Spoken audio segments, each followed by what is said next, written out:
Hi hello welcome to my channel. இன்றைக்கி நம்ம ரொம்பவே ஈஸியான பட் ஹெல்த்தியான வாழைத்தண்டு கறி பண்ண போகிறோம். அதுக்கு என்னென்ன பொருள் வேணும் அப்படிங்கிறத பார்க்கலாம் வாங்க. வாழைத்தண்டோட நாரை ரிமூவ் பண்ணிவிட்டு அதை பொடி பொடியாக நறுக்கி மோர் கலந்த தண்ணியில் போட்டு வச்சிடலாம். அப்படி பண்ணிடலாம் வாழைத்தண்டோட கலர் மாறாமல் இருக்கும். அடுத்தது அரை கப்பு பயத்தம்பருப்பை நல்லா க்ளீன் பண்ணிவிட்டு தண்ணியில் ஒரு அரை மணி நேரம் ஊற வைக்க போகிறோம். இப்போ ஒரு கடாயில் 2-3 ஸ்பூன் தேங்காய் எண்ணெயை சேர்த்துட்டுருக்கேன். உங்களுக்கு தேங்காய் எண்ணெய் பிடிக்காது அப்படின்னா நீங்கள் யூஸ்வலாக யூஸ் பண்ணுற ஆயிலை சேர்த்துக்கலாம். எண்ணெய் நல்லா சூடானதுக்கப்புறம் கடுகு சேர்த்துக்கலாம். கடுகு வெடிக்க ஆரம்பித்ததுக்கப்புறம் உளுத்தம்பருப்பு கூடவே 3-4 காஞ்ச மிளகாவை சேர்த்து இதை நல்லா வறுத்துருங்கோ.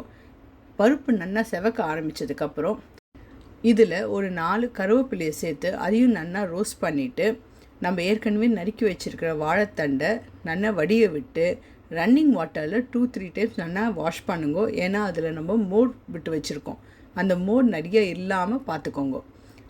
அதை நல்லா வடிய விட்டுட்டு தண்ணி இல்லாமல் இந்த கடாயில் சேர்த்துண்டு கூடவே நம்ம ஊற வச்சுருக்கிற பயத்தம்பருப்பை தண்ணி இல்லாமல் இந்த வாழைத்தண்டோடு சேர்த்து நல்லா மிக்ஸ் பண்ணுங்க. இப்போ இது ரெண்டும் ஒன்று போல் நல்லா சேர்ந்ததுக்கப்புறம் இதை மூடி வச்சுடுங்க. நான் பெருங்காயம் கடுகு தாளிக்கும் போது பெருங்காயம் தாளிச்சிருக்கணும், மறந்துட்டேன். அதனால இப்போ பெருங்காயத்தை சேர்த்துருந்தேன். நீங்கள் அதை முன்னாடியே சேர்த்துடலாம். பெருங்காயத்தையும் சேர்த்து இதை நல்லா மிக்ஸ் பண்ணிவிட்டு மூடி வச்சு குக் பண்ண போகிறோம். இது 5 to 7 மினிட்ஸ் மீடியம் லோ ஃப்ளேமில் குக் பண்ண போகிறோம். இதுக்கு தேவையான அளவு உப்பையும் சேர்த்து நல்லா கலரி விட்டுட்டு மூடி வச்சுடுங்க. இந்த வாழைத்தண்டு மேக்ஸிமம் 5 to 7 மினிட்ஸில் குக் ஆகிடும். அது குக் ஆகிடுதான்னு பார்க்குறதுக்கு நீங்கள் ஒரு வாழைத்தண்டு எடுத்து கையால் மசிச்சேல் அப்படின்னாலே அது ஈஸியாக மசிய வரும். குழஞ்சிருக்காது, பட் அதை ஈஸியாக உங்களால் மசிக்க முடியும். அந்த ஸ்டேஜில் அடுப்பை மீடியம் லோ ஃப்ளேம்லேயே வச்சு இனிமேல் கவர் பண்ண வேண்டாம், ஓப்பன் பண்ணியே குக் பண்ண போகிறோம். நீங்கள் கலரி பாருங்கோ, தண்ணி இருக்கும் மேக்ஸிமம். ஏன்னா நம்ம மூடி போட்டு குக் பண்ணியிருக்கோம். அதனால அந்த வேர்வை தண்ணியே அதில் இருக்கும். அதனால் ஒரு 1 or 2 மினிட்ஸ் அடுப்பை ஹை ஃப்ளேமில் வச்சு கலரினேல் அப்படின்னா அதில் இருக்கிற தண்ணியில் கம்ப்ளீட்டாக எவாப்ரேட் ஆகிடும். அது நீங்கள் தேங்காய் சேர்க்கறதுக்கு முன்னாடி அதில் ஒரு சொட்டு தண்ணி கூட இல்லையான்றதை கன்ஃபார்ம் பண்ணிக்கோங்க. உங்களுக்கு ஒரு 1 நிமிஷம் 2 நிமிஷம் எக்ஸ்ட்ரா தேவைப்பட்டதுன்னா கூட ஹை ஃப்ளேமில் குக் பண்ணி கம்ப்ளீட்டாக அந்த தண்ணி அந்த எவாப்ரேட் ஆனதுக்கப்புறம் நம்ம துருவி வச்சுருக்கிற தேங்காவை இதில் சேர்த்துட்டு நல்லா கலரி விடுங்கோ.